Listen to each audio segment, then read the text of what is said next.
Daily 5 Cafe. Hey, they're back, and it's been way too long. The two sisters are going to talk to us soon.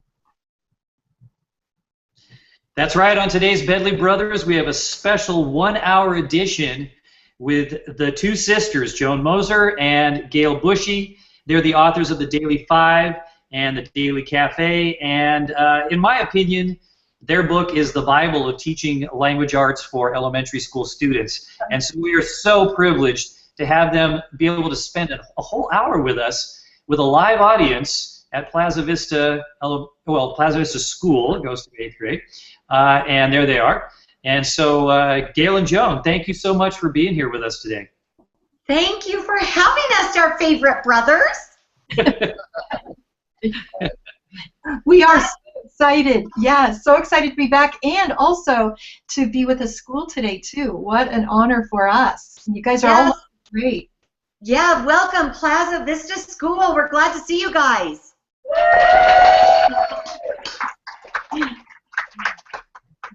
So, sisters, would you start off by just giving us a quick background on what a Daily 5 is? And that would be a great place to start, I guess, thanks for today.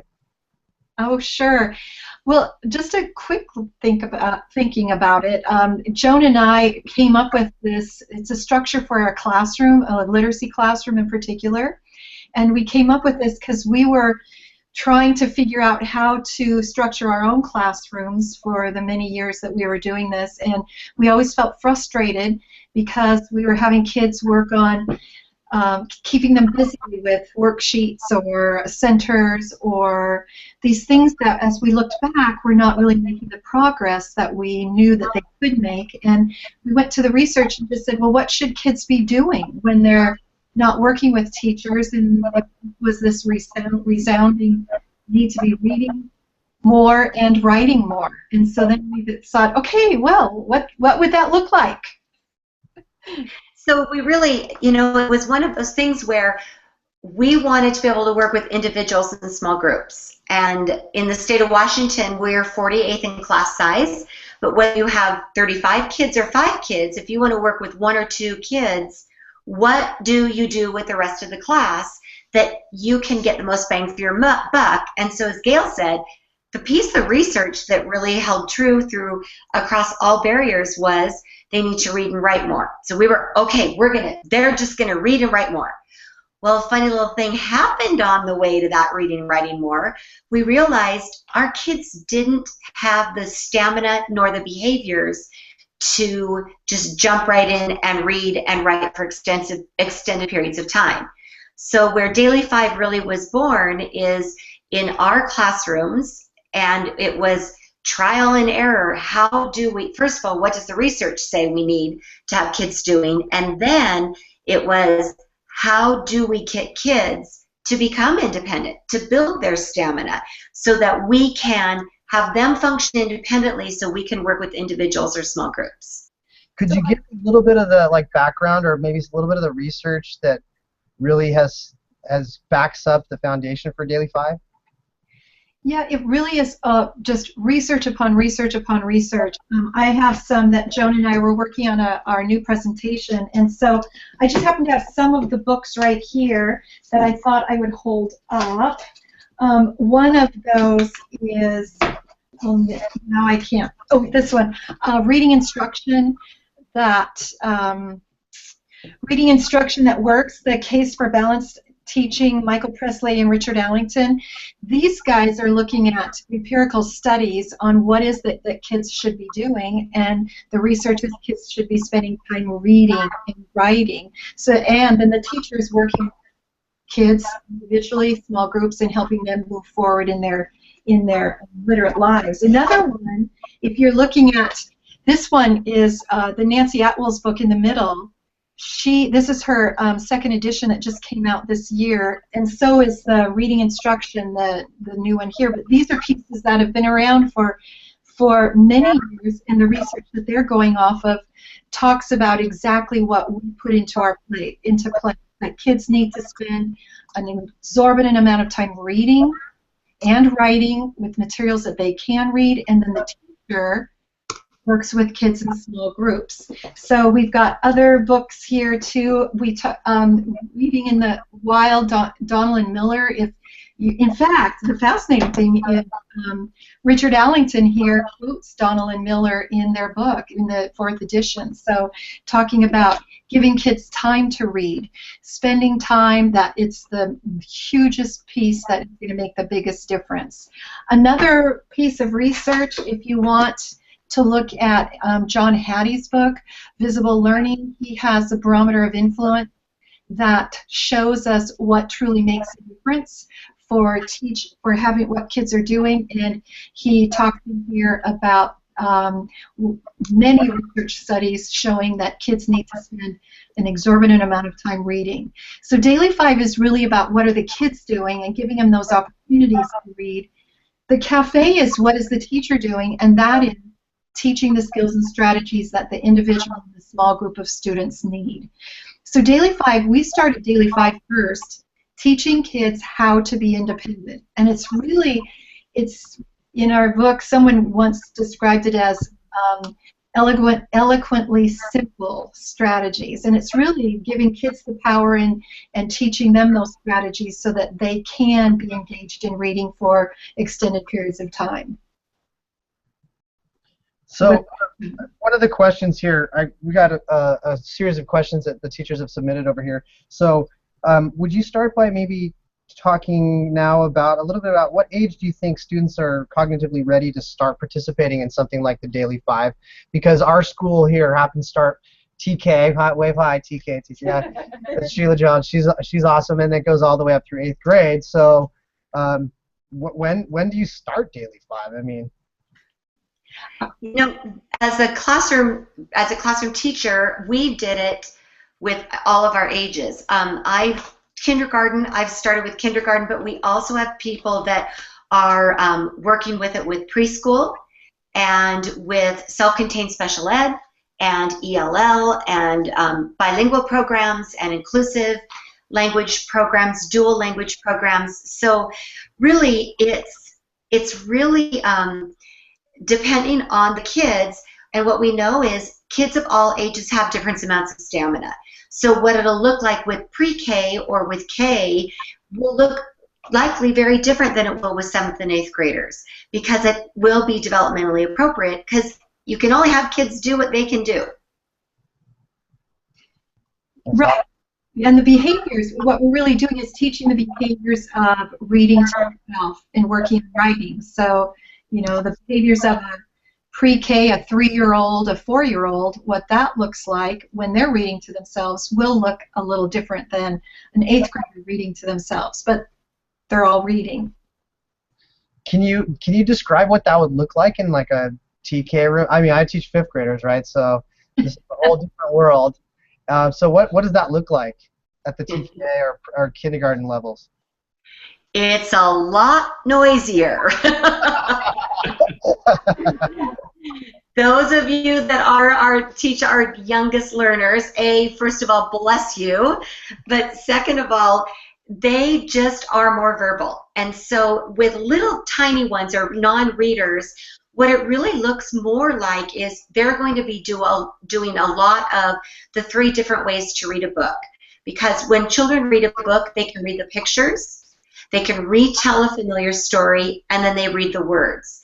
So with our very youngest learners, there's going to be a lot more of that foundational piece to teaching a child to read, which is they're going to read the pictures and they're going to tell the story according to the pictures, carrying and connecting the pictures together to build their own story, which is what research says a vital part of pre-reading. They're also going to be a lot noisier. They're going to be doing a lot more reading aloud and a lot more verbalizing, which is exactly what we want them to do. So, I mean, part of CAFE, and I'm going to try to not to mix it too much here, but part of CAFE is gathering data.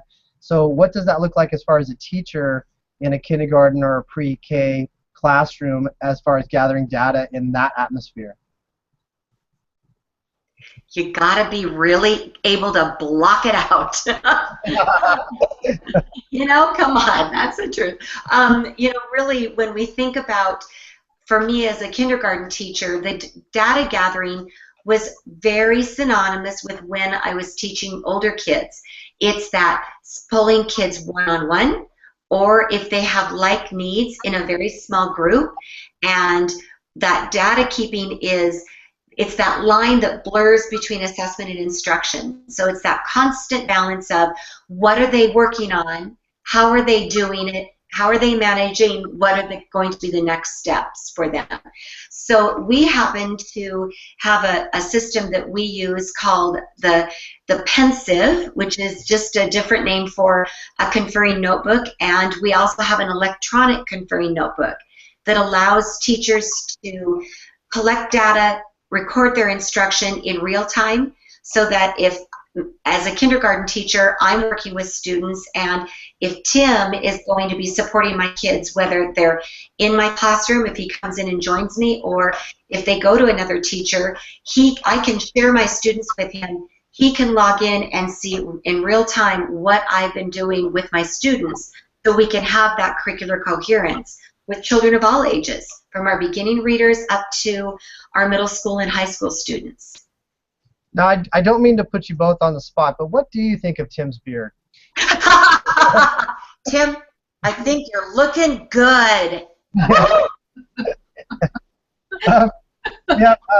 Quite a few great questions in here. I'm going to throw another one, stay kind of on the kindergarten level, but so what does it look like for the other kids that aren't meeting with you, or you're not meeting with one-on-one or small group? You know, any advice for making, like, how does that look besides chaos? Oh, that is so. Well, the reason it works, and the reason it can work, is we start really small with really little bitty steps. And one of the two main things that go with Daily 5, one is what we call the 10 steps to teaching and learning independence, and the other is the modeling. And Joan, if you continue to talk on that, I'm going to pull up a screen, a slide here, for them to see those 10 steps, if you want to talk about those. So we start with all ages. We always start with read to self, and what we do is we begin and we break down the process. Gail and I, we really think it's our background in special ed. We both have degrees in special education and have taught special education, and so it's that task analysis that really is our second way of thinking. And when we think about having kids that are just starting with becoming independent or reading to self, we start and we go through those 10 steps of independence, which what that really is, it's taking students through the process of brainstorming the most desirable behaviors with us, starting with very small, just 2 behaviors, and then taking that list of behaviors, that flat sheet, and making it 3-dimensional.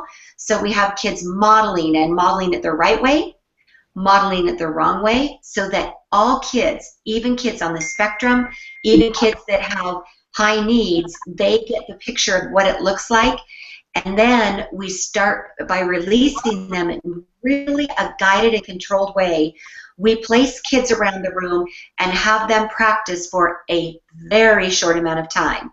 So those of you who are pre-K and K, if you've ever tried Daily 5, you'll know that the first day we place kids around the room to try to practice read to self, they have about 35 seconds of stamina. That's about all, because we don't want them to practice it wrong. So we have them practice it until till their bodies don't do it. We pull them all back, go through the chart again, and have to decide, are they ready for another round of practice, or do we practice later in the day? So when we catapult ourselves forward and we think about this lovely time when I get to meet with individuals or small groups and the chaos around me, it's really very controlled chaos, because they've had the opportunity to learn the behaviors, build their stamina slowly. They know what to do. We release them, get out of their way, and they are independently engaged while we work with individuals or small groups. So our youngest learners, it is noisier, because when they are out away from us, some are reading a room, They're talking and they're verbalizing. Piaget was the one that said, if we keep children from talking, we keep them from learning. So we want them to talk. We want them to do that. But it is in a controlled environment. And what we know is when their stamina breaks down, we pull them back. So when we are working with individuals in small groups, the rest of the class, that's why we develop Daily 5. What are they doing? How do we teach them to do it? Because in our beginning of our career, we just expected kids to come and we'd say, okay, we're going to do silent reading, now go. And a lot of our kids weren't very successful. Some of those kids were, but what we realized is they didn't have the behaviors nor the stamina to stick with it. So if kids come to us not knowing how to read, we teach them. They don't know how to write a good lead, we teach them. But our kids were coming without knowing how to behave and know how to build stamina, and we weren't teaching them. So that was the change with Daily 5. We break it down for them, and we teach them and build stamina as time goes on. Joan, I know that even after many years of teaching for me, one of the things that the big ahas from your book that changed my practice is just seeing my kids differently and the process differently.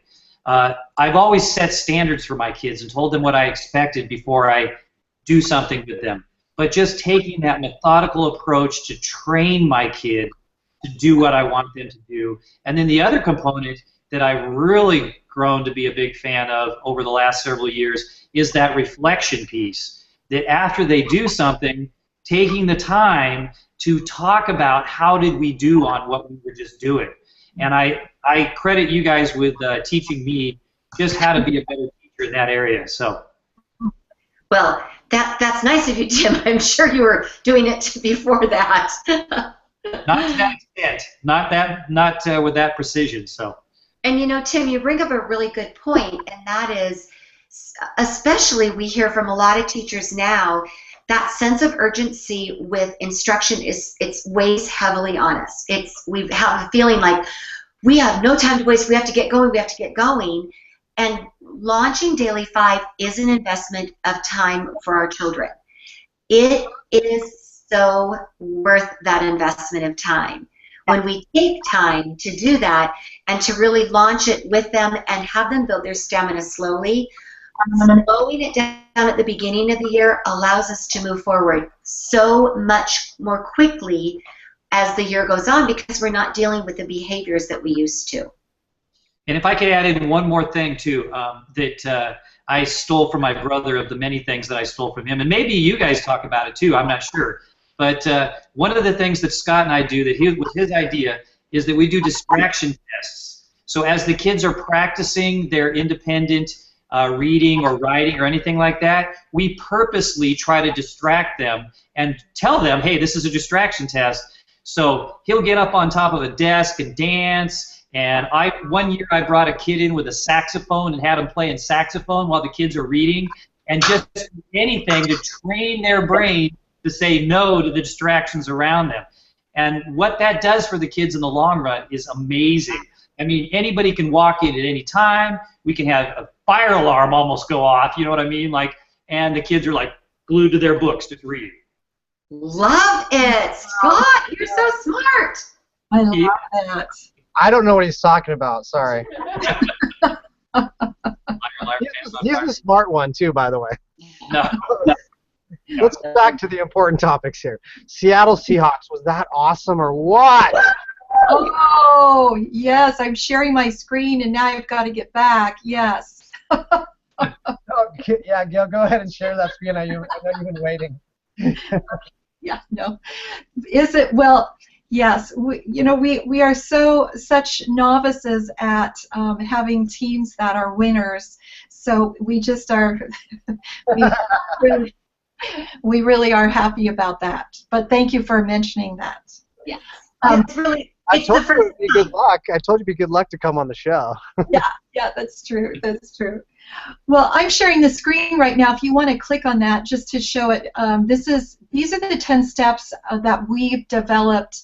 Which, if you look at them, it's just the way that all of us truly teach kids how to do something for extended periods of time, but we use these 10 steps when we're teaching kids how to read to themselves, any one of the daily 5, how we want them to read to someone, listen to reading, word work.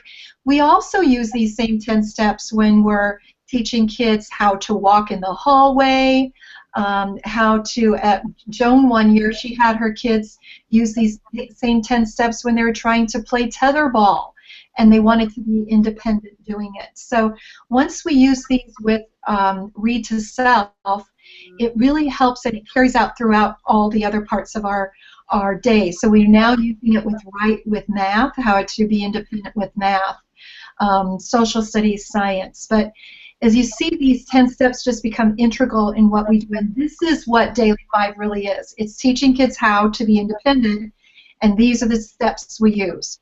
Hey, Gail? Yeah. Much of our audience listens to our podcast after we do this recording. Can you read those for those that aren't actually looking at the video? Yes, yes. So the first step 1 is just to identify what's to be taught, which is, boys and girls, today we're going to read to ourselves. And the second step is to set a purpose or create a sense of urgency. And what that sounds like is, class, the reason we're going to read to ourselves is because it's the best way to become a better reader, and it's fun.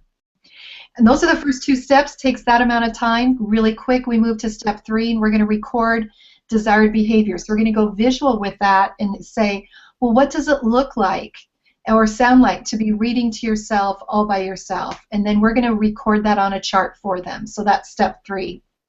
Joan, do you want to do step 4? So then the next chunk of information is step 4, and that is where we have kids come up in front and we have them model the most desirable behaviors. So we might have 1 or 2 or 3 or 4 kids come up. We're going to stand next to the chart and we're going to say, okay, show us how it's done, and we just label it with the chart. Boys and girls, are they staying in one spot? Are they reading the whole time?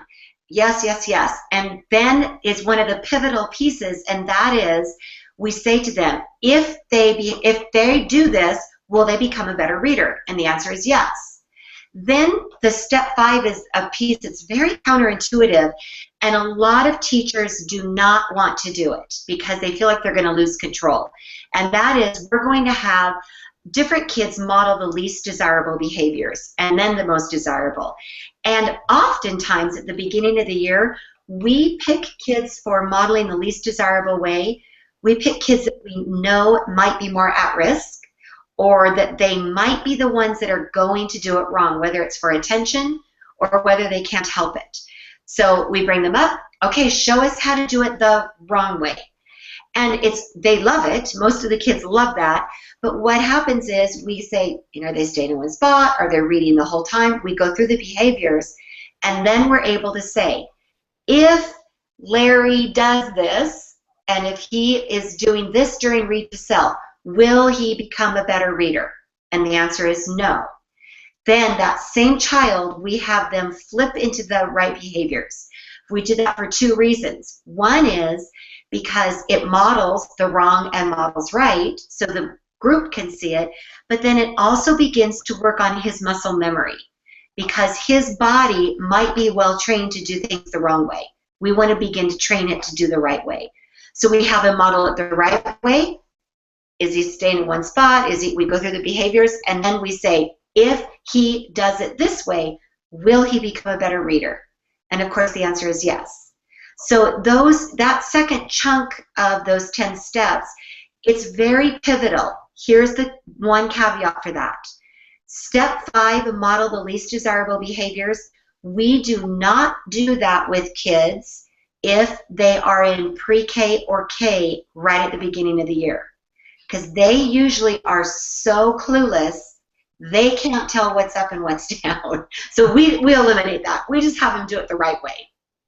And the other piece to that is when we're thinking about modeling the least desirable and the most desirable, we used to record the behaviors on a chart and then go right into, okay, now do it. But Gail's school, they brought in a autism specialist who is working with all the teachers because they have a really high level of kids on the spectrum in their school. And the autism specialist was saying that it's one of the most important things that we can do for kids on the spectrum is to show them examples and non-examples. So in essence, taking that two-dimensional look and making it go three-dimensional. So step 4 and step 5 are really important pieces that we really encourage people to stick with so that it will help make that learning more visible. And then, Gail? yeah, and then step 6 through 10, you know, the first chunk, 1 and 2 and 3, is the teachers doing it. Step 4 and 5, we're having a few kids do it, and then step 6, 7, 8, 9, and 10, we're having everyone practice. And this is really how we start. So we're going to, step 6, we'll place kids around the room. Step 7, kids will practice and build stamina. Step 8, we're staying out of the way. Now you're the first people to hear our newest learning. It's not really new learning, but it's the newest that we're going to be talking about it, and that is staying out of the way for us typically has been to move away and let the kids work on their own. We now are changing this, and that is we are now starting probably day 2 of launching. We are going to go out amongst the kids and start conferring with them about behavior. We are not conferring about reading or writing, but the first days of school, we are going to go out and make sure that all the kids are behaving the way that we want, teaching them in the moment that they're doing. So we're getting practice of working with conferring, but we're also getting kids up and going with those behaviors right from the start. We used to call this Barometer kids and wait, but now during that step 8, it's really going to say confer on behavior. And that's in between the dancing on the desks, right? Yeah. Exactly. Okay. Remember, Tim brought that one up, by the way. You said something in there, and I just wanted to confirm and make sure. You don't have to wait until the beginning of the school year to start. I mean, you could start this at any point in the year, right? Just whenever you're ready to jump in. That is absolutely right. And we have people that they're starting now. People will start after Christmas. People come to our workshops mid-year, and they go back on Monday after the conference, and they start then. So there's never. It's just because the year has begun doesn't mean that you can't start now by any stretch of the imagination.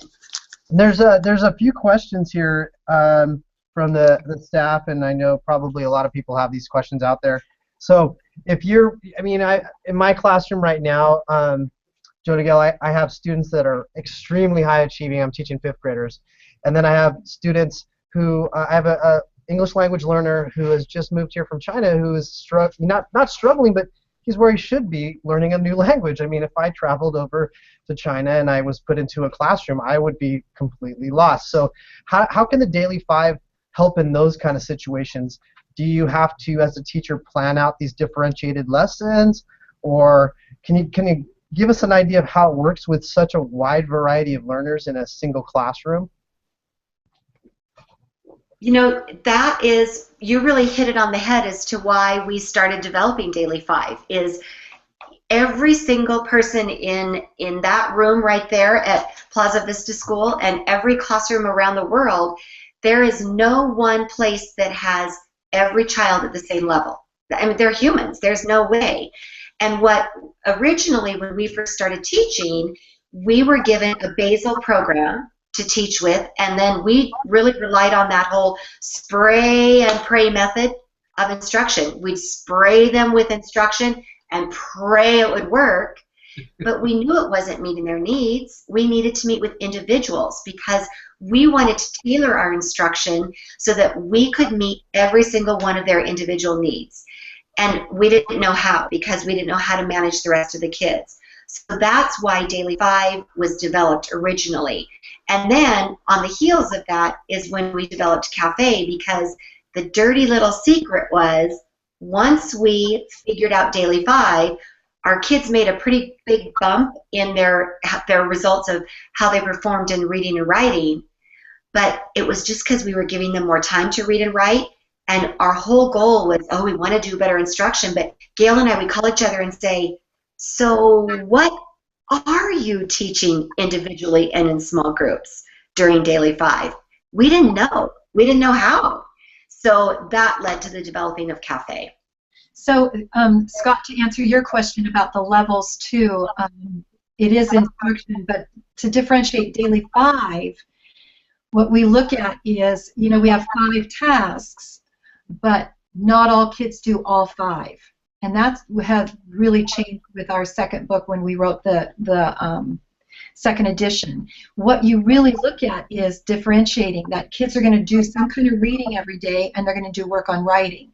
So most kids, once they become readers, the reading they're going to choose is they're going to read to themselves. They're not going to do read to someone or listen to reading. Because if you go back, if kids are already reading, and you go back and ask them what they want to do, whether it's read to self, read to someone, or listen to reading, 80% of your kids are going to say, I want to read to myself. So that's what they'll do. But then you talk about your new student who just came here from another country, and we in our schools are in that same boat. My district in Washington has the most, it has the most languages of any school in the state, and we have over 143 different languages. I mean, you guys do too. They come one day, you know, every day we get new people from a different country. But what we do with those kids, especially with older students, they're not going to read to themselves or read to someone because they can't yet. They can't do that with English. We don't have materials. We put them on listen to reading. We have them engaged in at the computer, some listening activity, so we can start immersing them in the language and in hearing the English. And then writing, everyone works on writing, and then the writing piece is truly, it's a very short amount of time, especially with older students. They're going to make that choice to do word work for maybe 10 minutes out of one of the rotations and then go back into work on writing. So it's not this, everyone's going to read to themselves, everyone's going to work on writing. It's just not that way, because our classes are like all of yours, and we differentiate depending on what each one of our individual students need. We teach them how to do all those, all the Daily 5 tasks, but then when it comes right down to it, it is, what does that student need on that particular day? So, okay, I'm going to kind of keep going down that road there. So after you've trained your students in whether it's the Daily 3 or Daily 5, where, you know, wherever you go with that, it really comes back to this power of choice, right? Yes.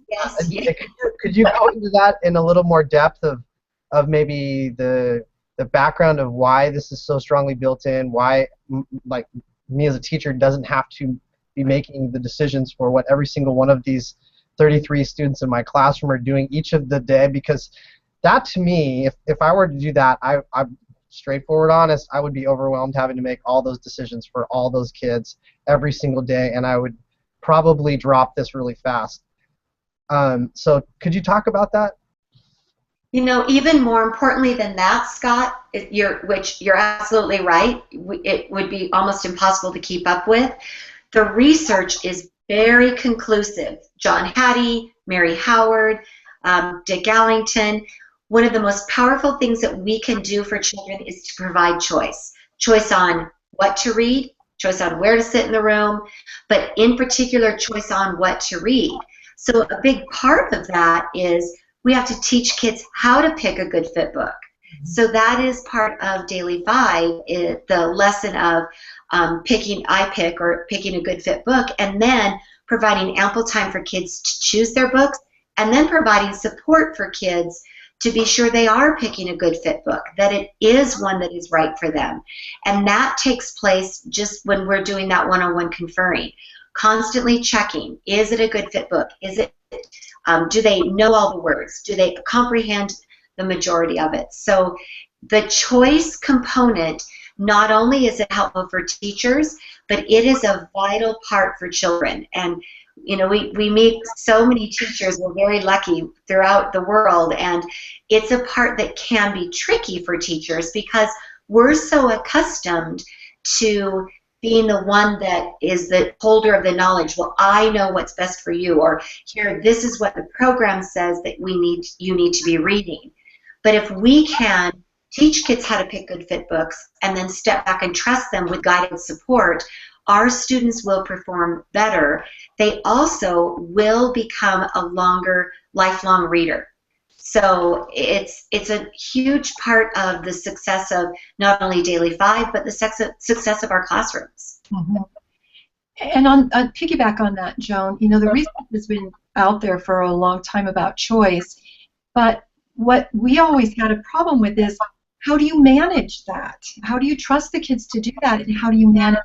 And that's why we came up with lessons, the iPick lesson of here's what it looks like, and we came up with how do we hold them accountable. So we have our one-on-one conferring and our conferring notebook where we're going to write down and just let them know, I'm going to come and check on you, and I'm going to help you find a good fit book.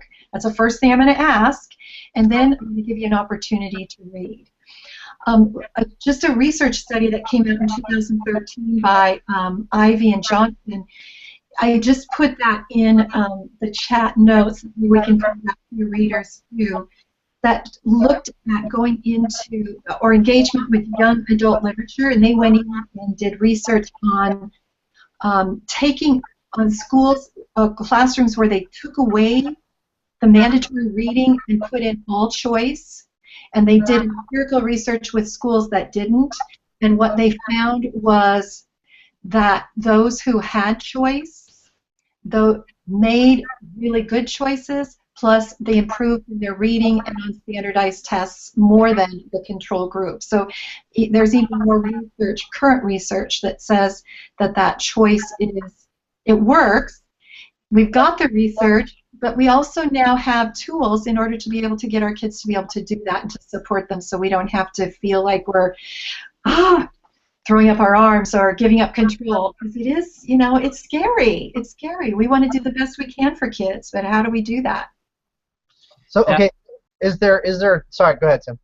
No, just real quickly, you kind of have already addressed it, but I know one of the big frustrations is, you know, most of the kids are going to totally avoid writing when we give them choice. They're never going to write. And even if I confer with them and hold them accountable, the next day when I'm off working with this other kid, they're going to like put their pencil down, they're going to grab their book and read and whatever. And I've got so many kids like that that will avoid writing at all costs. What do we do in those situations? You know, ideally, Scott, we're going to start with those of us that teach our youngest students, because in my classroom, a lot of times they will almost choose to write first. So I think it's a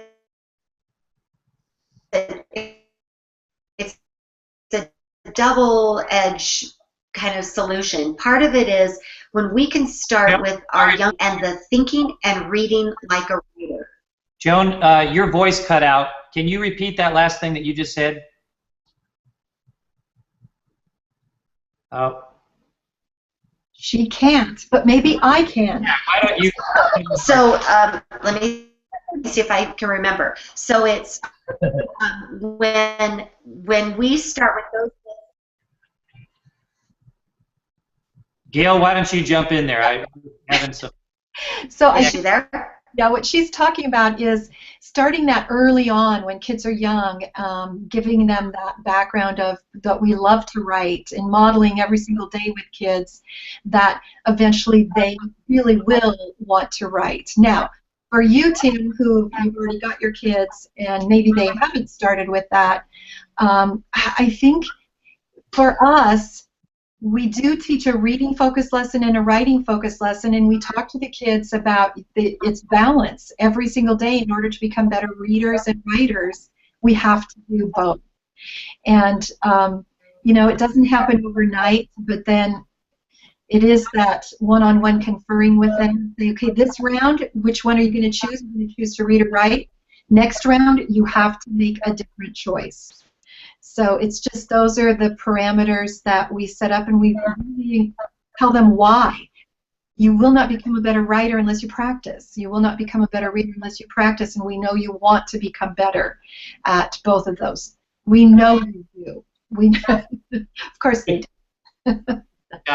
So, and so, you know, honestly, are all of our kids perfect? No. No, that's why we're that's why we're there. We're holding them accountable and pushing them forward. And you know, if you think that everyone in our class is perfect, it's not true. Not true. Gail, don't burst the bubble, Gail. Don't burst the bubble. Oh, okay, all right. Can you hear me now?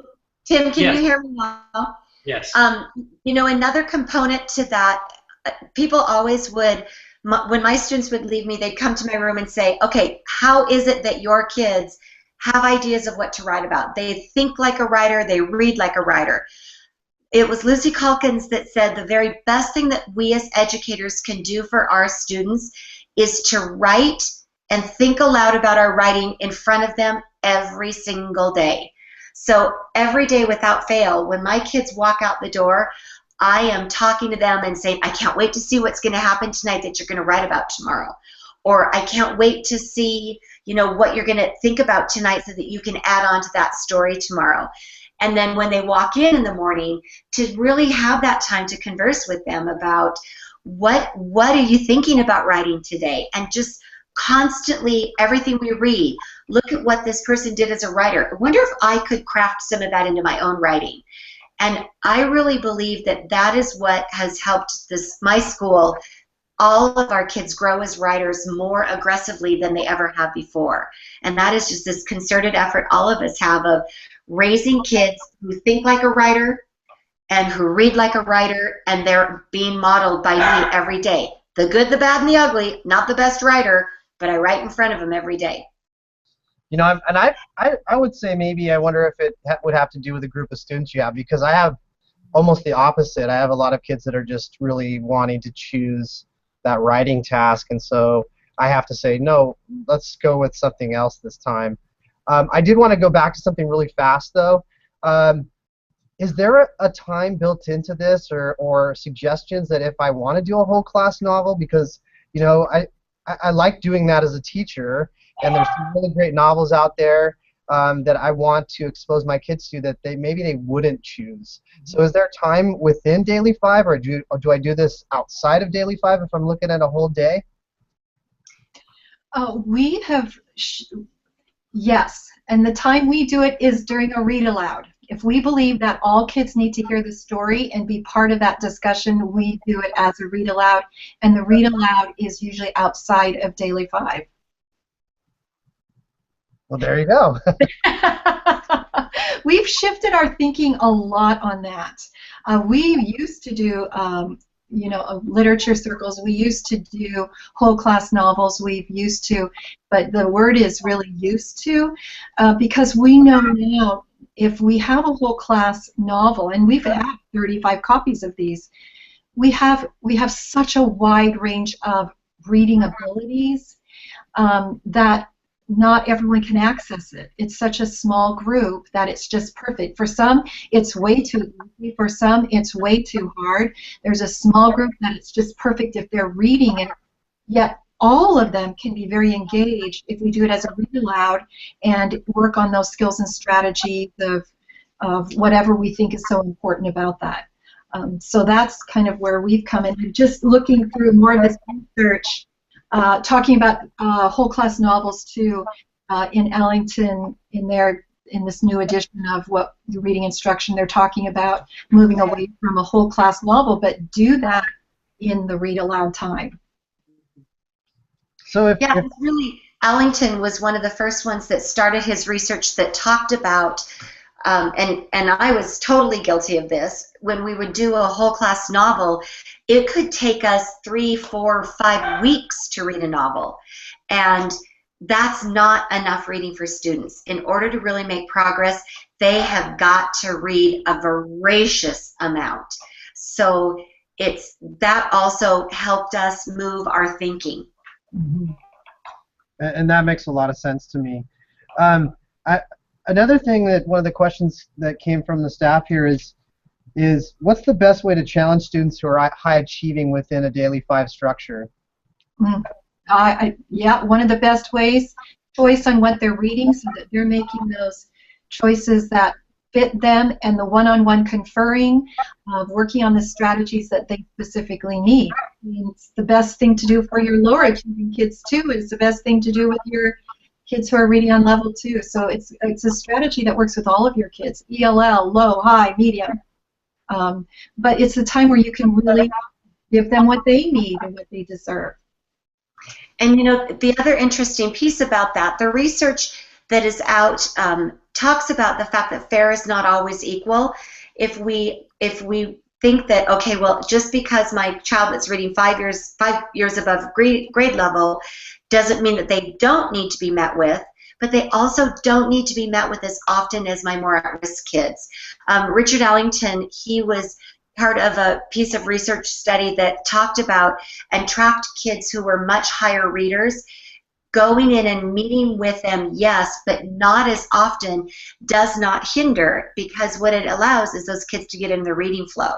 So I think about people that are really good athletes. You know, if you're really good at golf, you don't need a coach as much as I, as a beginning golfer, do, but you still need and deserve a coach, just not as often. So it really allowed us to take a look at a lot of choice for kids, letting them choose what they're going to read, checking in with them, being sure that it's the right fit, and then also when we're looking at goal setting with them, the majority of their goal setting is going to be evolved around comprehension and vocabulary. They're not going to need to have goals with accuracy or fluency because they're reading so far above grade level, they're already there. And I guess this question kind of ties quickly into that, but somebody wanted to know they're having difficulty meeting with 33 students in a given week, having only 60-minute instructional periods. And so that concern comes from not being able to feel like they're giving enough attention to the students they need to. So do you have any suggestions for a teacher in that situation where they're limited on their time, they want to make sure they're giving the attention that they can to as many students as possible? How do you structure that? How do you address that? Yeah, you have to do a lot of coffee, a lot of chocolate, a lot of energy to be able to do that one. To us, what helped for us is we came up with a protocol on working with students in small groups and one-on-one, and really took a look at what we're doing, and so we can keep those conferences short and the small groups short. So if you're trying to meet with that many, the other part of it is our goal every single day, but we're also talking 90 minutes, is we try and meet with 3 small groups and 12 individual students every single day. So, and this came out of the fact that we have very large class sizes also. But you can't kill yourself. You have to give yourself grace as you're learning how to do this, because we're all doing the best we can. But I think getting up and moving kids makes a big difference for us. Taking our conferring notebook with us, checking quickly on what we did yesterday so we can jump right in with where we are today and move forward. And that protocol that we're using of just what is the goal they're working on, what did we do yesterday, how did they do, and then what are we going to teach them today. Yeah, the conferences are brief with most of the kids because it is a dipping in and pulling back out of those conferences. Our goal always is to confer between 9 to 12 or 9 to 14 kids in a one-on-one situation every day. So they're brief, they're focused, and what we have found makes all the difference in the world is a really good, solid conferring notebook so that you know exactly what they're working on. You've got it documented. It makes that go so much faster than trying to rely on a memory or trying to just kind of go by the fly. So those are things that it is a struggle. It is something that we all struggle with, but we do the very best we can and be sure that the instruction we give is really exquisite instruction so that it really does pay off for them, and then providing them an exorbitant amount of time to practice. So one of the other questions is, where are there videos available that can show real teachers in the Daily 5 in their own classroom? And I know you have a new DVD that's just released this January, right? Is that when it came out? Mm-hmm. Besides, I mean, what a great resource for a school site to have, I really think. But besides that, is there another place that teachers could go to see this happening within a classroom? So if you're a visual learner like me and you really just want to see it and experience, and there's no one at your site or something like that, where do you go? We have a website that is fully steeped in professional video. That some of the things we are teaching, Gail and I are, but we've really tried to make a concerted effort to get a lot of other teachers on there modeling lessons and showing Daily 5 as well, because we know people have to see it. And the website is just thedailycafe.com. So it pushes together Daily 5 and Cafe. So it's thedailycafe.com. It's a wonderful resource for teachers that are wanting to learn in their own time, because the videos are brief and they're short, and there's also articles, and there's like 2,800 pages on it right now, Gail? Yeah, add to it every week. Add pages. And it grows every week through our tip of the week. And you can go to that website and sign up for the tip of the week, so that newsletter comes into your inbox every single Friday, 52 weeks out of the year. So it's just that way to help support each other as we are on this journey of learning together. Sorry, that's my puppy.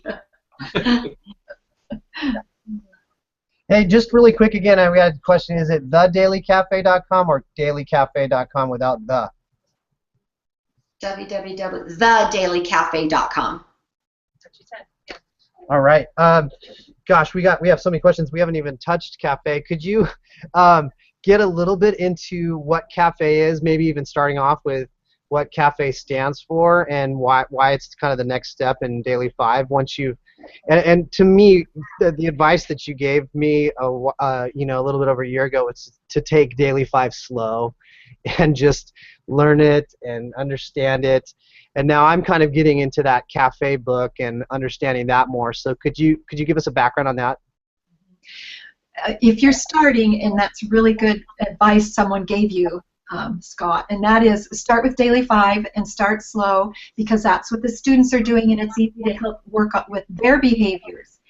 Then move into Cafe. Cafe is a little harder because it's working on teacher behaviors, and it's how we're going to be teaching. And we really have touched a bit on that, and that is, once the kids are engaged in reading and writing, it's what we're doing. It's how we're teaching one-on-one, how we're teaching in small groups, and then also what we're teaching, because CAFE stands for Comprehension, Accuracy, Fluency, and Expand Vocabulary, which happens to be the basic cueing system for reading. And we just have 38 different strategies underneath that acronym, underneath those goal areas. They are not the end-all, be-all, but they're the strategies that tend to be used the most when we're working in the area of reading.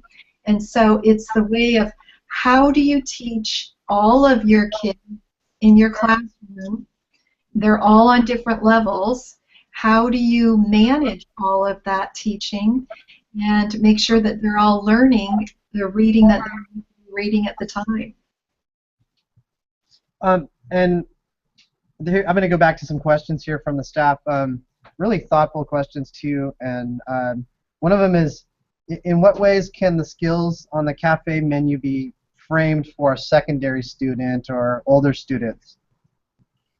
You know, with our older students, what you'll find is the majority of them have they have the acquisition of the accuracy. So they read words accurately, and typically our older students don't struggle with fluency.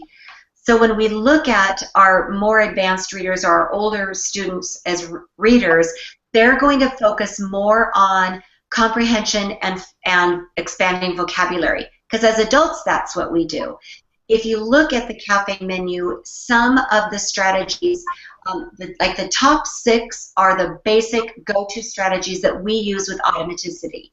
All fluent readers use it with automaticity, but some of the others that get into more of the inferring and cause and effect, those really are geared toward more advanced readers. And so it is about figuring out through your assessments what are your kids needing and what would be the next step, and that's what we use our assessments for, and then matching kids to those strategies. But older students, it'll primarily be comprehension and expand vocabulary. That's great. And can you give some suggestions on how to differentiate assessments and have tangible data for report cards? So I know that's kind of a concern for a lot of people is, you know, how do I take this and this maybe a conference with a student and put that onto a grade book that's online for parents to look at? You have a big question there, Scott. That's a big one. But that is part of CAFE, and that is the whole thing is we're going to teach the kids the skills and strategies they need, so assessment is part of it. So we go through, we use whatever assessments we have, but we layer over the CAFE menu. The CAFE menu helps us figure out what the next strategy is, and then we keep track every single interaction we have with the student. We write down a grade or a touch point on that interaction with a small group or one-on-one, which is just a different shift of what we're used to thinking. We're used to thinking, oh, it's got to be graded, it's got to be a piece of paper and a pencil grade, and I got to grade that. But now what we're also grading is that interaction, whether they're getting the strategy that we've identified for them. And then that grade or that touch point goes into the grade book. So every single day we have a grade for the work we've done with them. With our older students, we have them give themselves a grade also. So we have data and data points to put in to making sure that the kids are improving and handing that on to parents.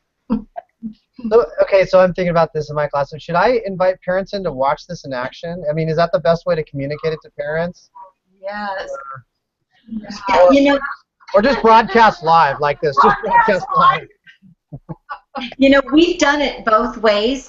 We've had parents come in, but I remember when we were first starting Daily 5, because it is such a different way of working with kids, we ran night classes for parents in essence. They came, we provided babysitting, and we had a group of kids that would come or whoever would show up, and we'd do a fishbowl. So I would model for those parents with the kids that we had with us so that they could really see, and they could see the Converting Notebook. Once parents see it and understand, they are so pleased and so enamored with it that, matter of fact, I had a parent that she left my school and left my classroom, and I had other teachers that she moved to calling me saying, okay, she won't like let us alone because we're not doing this thing called Daily 5. What? Because she's like, how are you meeting the needs of my student? How are you meeting him individually? What are his goals? So this parent was asking these teachers, and they didn't know. So I think it's really important that we educate our families and educate our parents so that they can see what really good teaching is and that we can meet the needs of their individual children. Very cool. We're closing in on an hour. Can we keep you a little longer? Oh, we'd love that. Okay, awesome. Let's see. Let's go to when you look at this in a classroom and you're looking to pull a small group of students. How are you designing those lessons? I mean, where do you pull from that? Are you looking directly to the standards and pulling it from there? I mean, where does that? I know it's going to come from some data that you're pulling as you're meeting with kids through CAFE process, but really, how do you design or pick those strategies? So that, it's kind of a couple layers there. One of those, we have aligned all of the CAFE strategies to the Common Core. That's on our website if you want to see that. Then when we assess our students, we are giving them that assessment. We're layering over the cafe menu and seeing where most of our kids are, if they all kind of sift out and they all need a certain strategy, we're going to teach that whole group. If just a small group of them need that strategy, we're going to pull and teach that just to a small group. If one-on-one, if just one or two needs it, we teach it one-on-one. But we also do a curriculum calendar at the beginning of the year where we map out all of our skills and strategies that we're required to teach through our state standards, our district, and we map them out for the year so that once we've assessed our kids, we can see also, okay, I also am required to teach these strategies and these standards. So to make sure I'm not forgetting them, we map them out. And then the key there is when it comes time for the end of May, and it says I'm going to work on the strategy of cross-checking, through all my assessments, if I know all my kids already have that strategy, I'm not going to teach a whole group. I might not even teach a small group if not everyone needs it. I'm trying to accelerate learning, so I am going to move on to the next strategy. So it really is this connection of your curriculum calendar, mapping out the skills and strategies we know we have to teach. It's aligning our skills and strategies to the Common Core. It's assessing, and then it's kind of like putting all of those together to say, okay, now what am I going to teach next? And it sounds like a lot, but the a lot part was when Joan and I, we used to have our state standards, our district standards, our building standards, and we tried to keep them all good. And then we had individual standards, and we couldn't do it. And that's why when we came up with these kind of different prongs of holding this all together for us, and then just checking them out and cross-referencing with our assessments with the students right at the time to decide what we're going to teach next. The other component that helped with our success with that is a conferring notebook, and for us the Pensive or the online, the CC Pensive, because you can't hold all that information about every child in your head.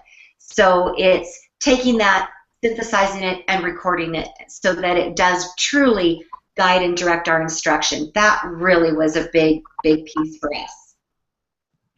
And I'm really thankful you've organized this all. Could you? There's a couple of questions on here about Barometer students or students that may be off task or not be, they're just choosing, I'm not going to do the independent work or activities. That's my choice for today. So yeah, that's true. Where do you go when the choice is, I'm not going to follow daily 5 choices today? Oh, yeah. You have those kids too? No. No, I've just heard about these kids. That's right. We do call them our barometers because those are the students that we all seem to have that really dictate the weather of our classroom, because they can take down a group of kids faster than anybody else. And in our new book, we really have spent a lot of time digging into barometers as well as on our website. But if we think about, if you visualize right now a student in your room who maybe is not just even one day of saying I'm not going to do it, but is a consistent I'm not going to do this, we need to work together alone with that person to have a plan. And so we have different steps, levels of support for Barometer students. The first one is we just really be sure that we are front loading that child. It's almost like Covey's idea of placing enough positive deposits into that kid's bank account before we can start withdrawing from them. So at the beginning of the year or whenever we start Daily 5, it's about being certain that we're catching that child doing things right, building them up, getting that rapport with them, filling up their bank account, their emotional bank account, because if they continue with those behaviors, we're going to have to start addressing that, and it can feel to a child like we're withdrawing from them. So the first thing, it's all about the teacher. Am I giving them enough attention, enough positive attention to warrant going to the next step, which is when we start to do some interventions. So Gail, what about step 2? Well, the second step, then, once we've figured out if we've really taught them, then we move into helping them. And the second step is, if kids are off task, like the student who's decided not to make that choice, we'll just give them, kind of quietly take them aside and say, well, you do need to make a choice, and if you need more time to build your stamina for how to make that choice, we can do it during recess today. And during recess, then, we keep them in, and they get to practice building the stamina of staying in one spot, reading the whole time, or even making that choice. Because it's the best way to help them become a better reader. We know they want to become better. So when we keep them in for recess, then, we have them practice the behaviors we want them to know. Either staying in one spot, reading the whole time, whatever it is. And the key here is they only do it for 2 to 3 minutes max, because what we're trying to do is just shift them to know that we're really holding them accountable, and that we want them to start making those choices during class time. And if they can't, we just holding them in for a few minutes each day, knowing that we tell them, good job, tomorrow, I believe you can do it. And if not, we'll practice again tomorrow. So it's giving them that extra practice time. And usually 95% of our kids will get better with their behavior with that. The rest of the 5% that don't, it's because most of the time it's because they really can't help. They really can't help it. Those 95 are doing it for attention. The other 5 are doing it because they don't know what else to do. And those are probably the ones you're talking about right now, Scott, who are just making the other choices that need more of an intervention for us, more hands-on, more hand-holding. So, Joan, what do we do with those guys? So for those, we move to that step 3, and now those are in-class modifications.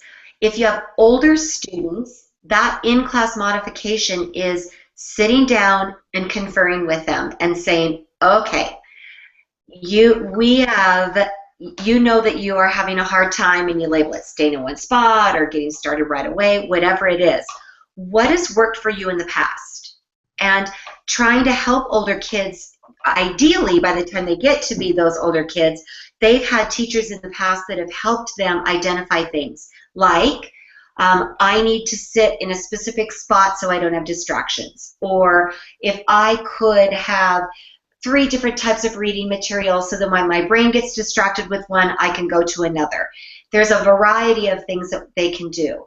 If we have younger students, the in-class modification looks more like we're teaching them how to give their brains a break while the rest of the kids are engaged for that period of time. So if kids are, let's say, they're up to 15 minutes of per round of daily 5, and you've got a barometer students that can only do 2 or 3 minutes and they're done, what we do is we give them some tools. Tools, not toys. So we decide, is it because they can't stay in one spot? If that's true, then we help them identify a spot. We might mask off with an area on the floor. We might get them out of a desk or a table and get them on the floor. That can really help. Sometimes it's putting them in a beanbag chair. Sometimes it's giving them a square piece of carpet to sit on. Yep, like those chairs right there. Because those are kids that really struggle with staying in one spot. A lot of times it's because their bodies are uncomfortable. Then we have to teach them that, okay, if everybody else is staying on being able to do this for 10 minutes, your brain isn't allowing you to, then we need to chunk that 10 minutes up into shorter amounts so that your brain can build stamina a little at a time. And what we do with those kids is, our younger kids, we use a sound timer. Older kids, we give them a stopwatch. And so with our younger kids, we'll say, all right, turn the sound timer over. You're going to read your book until the sound timer is empty. When it's done, either stretch a bit, or sometimes we'll give them a quiet manipulative. Turn the sound timer over and use that manipulative. Give your brain a break. Turn it back over, read, turn it back over, manipulate something. So that in essence, we are structuring brain breaks within that time. And then as quickly as we can, we start to bring in longer SAM timers so that we can bump up the amount of time that they're reading. Now, older kids, more often, if their conferring didn't work, to say if they don't know what to do, we use the same protocol with those older students. But for them, what we do is we give them a stopwatch, and we say, you're going to read until you feel like you can't do that anymore. Then you're going to stop, and you're going to graph how much time you were able to read on a graph, just a plain old piece of graph paper.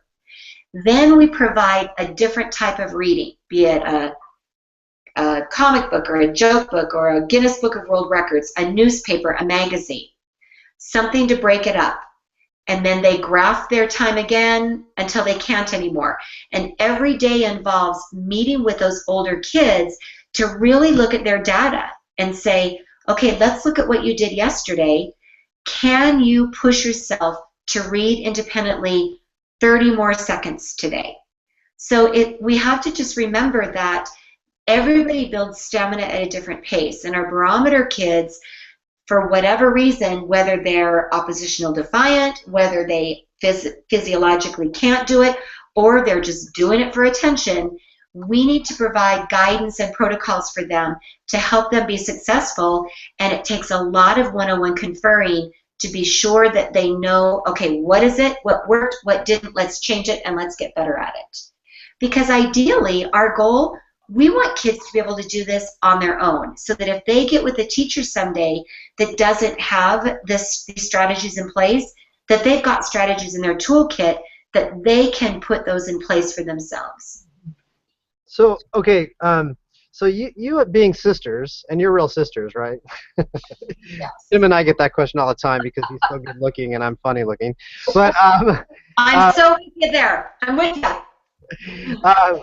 One of the things that Tim really inspired me on, very much so, and he's been doing this for years and way ahead, is just creating an environment in his classroom that's built around the student rather than the teacher's needs.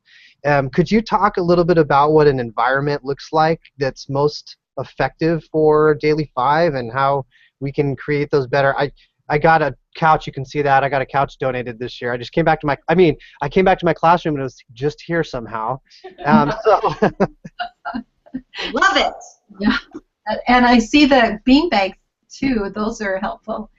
Yeah, Joan and I have been on a journey with this, and it was years ago where we really started looking. I think it was I have three children, and really see how they learned at home. And we had a desk for all three of them, and not one of them used the desk. And I'm like, what is, we spent money on those desks. And one of them, who all the way through high school, she would lay on the hardwood floor and do her homework. Another would do it at the dining room table, and the other would do it on the couch. And I was like, seriously, what is this about? And then we started thinking, well, when we're reading, when we're really reading or working on something, where do we want to be? And what we realized is we want to be comfortable. We're usually not sitting at the dining room table or on a really hard chair. So we started really looking differently in classroom environments. We also had an opportunity to go to New Zealand, and we saw it. And it became very clear, if you can really see it, it's like you can do it. Until sometimes you see it, it's like, oh my gosh, it can't be done, it can't be done. But we saw where they did not have a seat for every student in their class.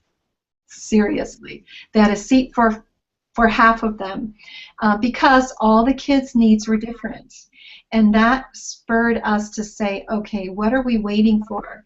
We came back, started talking to kids, started watching them. Where would you like to work in the classroom? Where would it work best for you to sit? And that's when we started offering many different options for kids.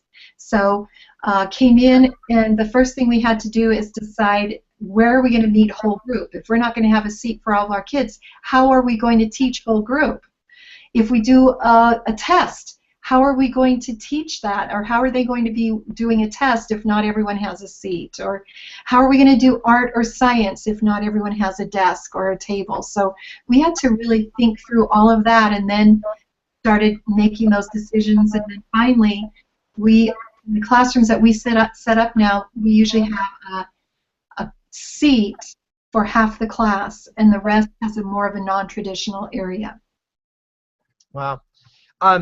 Just a few more questions here, and then we'll wrap it up. Thank you so much for again for this time, and we're really lucky over here at Plaza Vista. Our principal has been so supportive of people learning more about Daily 5, but I did have a couple more questions. One of them was from some of the teachers here. So a lot of money, and I'm going to modify this just a little bit. A lot of money has been invested in basal readers, reading textbooks, all those things. So how do those fit in to Daily 5 structure? Do they fit in? Is it taught at a separate time? What do you do with those textbooks that have all those different stories inside? You know, Scott, are you required to use it with fidelity, or is it a resource? Anyone? Anyone. It's a resource, and that's from Tony Wilson, who is amazing, and she's definitely a leader in reading in our district. So she says when she talks, we listen. So she's getting embarrassed now. But yeah, it's a resource. So in that case, they are a great resource. What we really look at is we haven't had a basal program in our schools and in our districts for quite some time, but that said, a new adoption, we still do have them available. And what we know is a lot of money goes into those basal anthologies, and there's some really great literature in some of them. Not all of it, but some of them are. The trick is they are not, just because you teach 5th grade, all the stories in that book are not written at that grade level. So part of it is to be able to have the books available for kids who, in particular, a short story is a great story for them because they can pop in and pop out and feel a lot of success. So as far as the anthologies themselves, we have them available. We know what the stories are in there. But the other thing at the school that I've been at most recently, what we did, instead of having a class set, we took them and we divided them out so that all the teachers had multiple copies of a wide range, because we've had 2nd graders that were reading at a 7th grade level, and we have 6th graders that are reading at a 2nd grade level, so that we have more things that are available with their available for their grade level, but they're for the varying readers. The other part about it is, if you've got the teacher's guide that's available, it's a wonderful resource. So let's say you're looking for an idea for a lesson to teach inferencing. It's a great resource for us. One of the tricks is we have to be very cautious that when we look at those programs and we look at those lessons in there, they typically are not lessons that are created with the brain research in mind. So the brain research is very clear. Up until your children are about 10 years old, the length of a lesson should be about the number of years those kids are in age. Once those kids hit 10 and above, the lesson should be about 10 minutes, hardly over that, because that is all the time a brain can take in that kind of information for direct instruction. So the resource, it's a wonderful resource. We have to use it in a way that is more child-centered and child-appropriate. So being sure that we don't require the stories to be read when the stories might be too hard.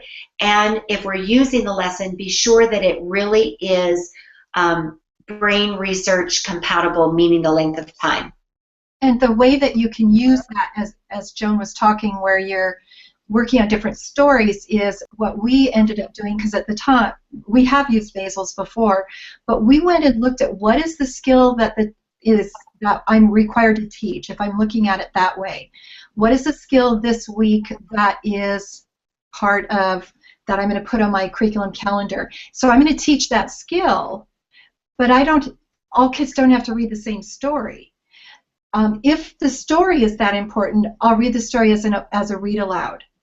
But I can still have that guide be almost so the scope and sequence of what my skills and strategies are that I'm supposed to.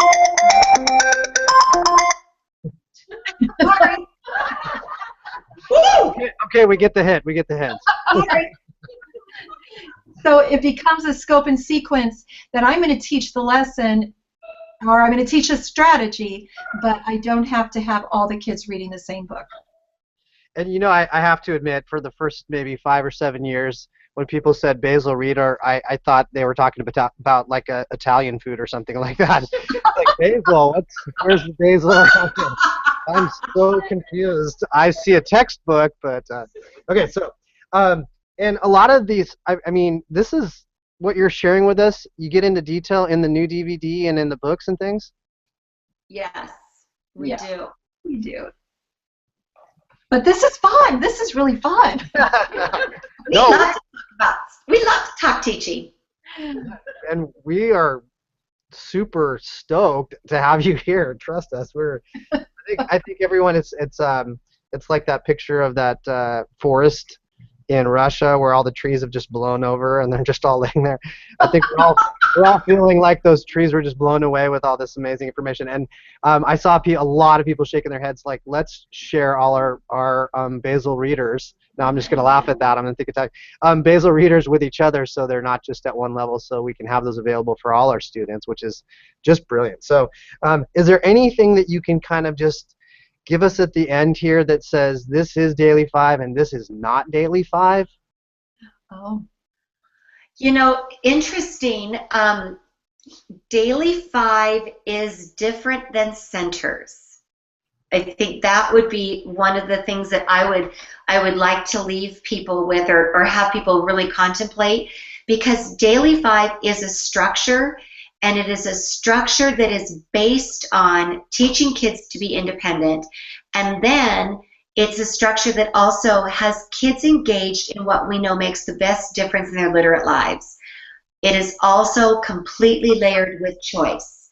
So centers, Gail and I did centers in the 80s, and it was all about us creating and doing all this work and then kids going through that. Well, it wasn't geared toward their needs. So I think one of the things that Gail and I really get a lot of questions about is how our centers is Daily 5 centers, and it is not. It is a structure to hold your literacy block together. It's a structure to teach kids how to build their stamina and be independent, to choose their own what they're going to read and write, so then we can do the good work of working with individuals and small groups, guiding and really targeting their instruction to exactly what they need. Perfect. Perfect. Thank you so much. And we honestly, this was way above and beyond anything we could have imagined, just coming in and sharing and answering these personalized questions.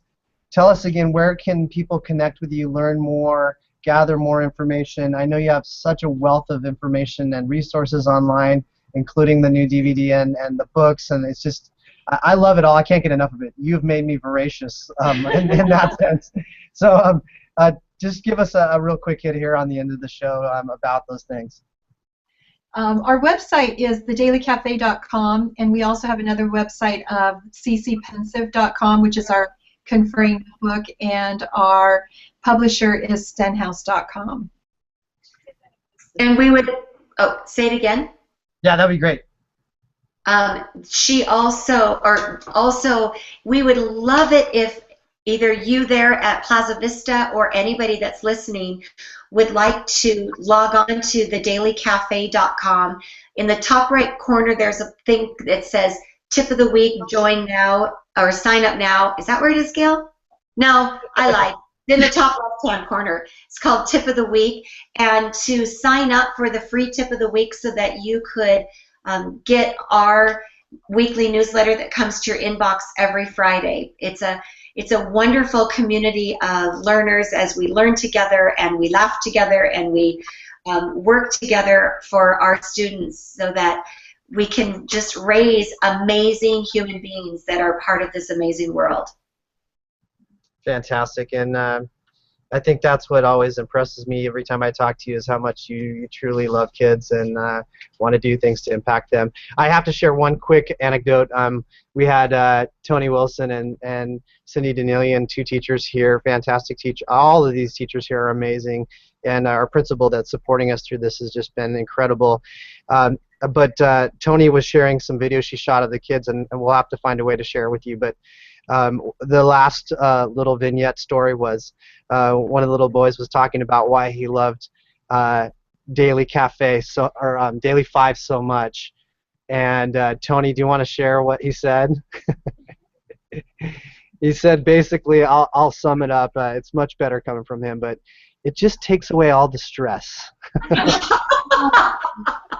Oh.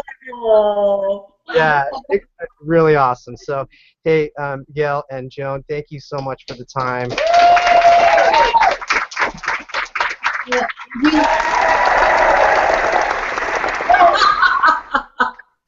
Thank you guys, and we really appreciate being here.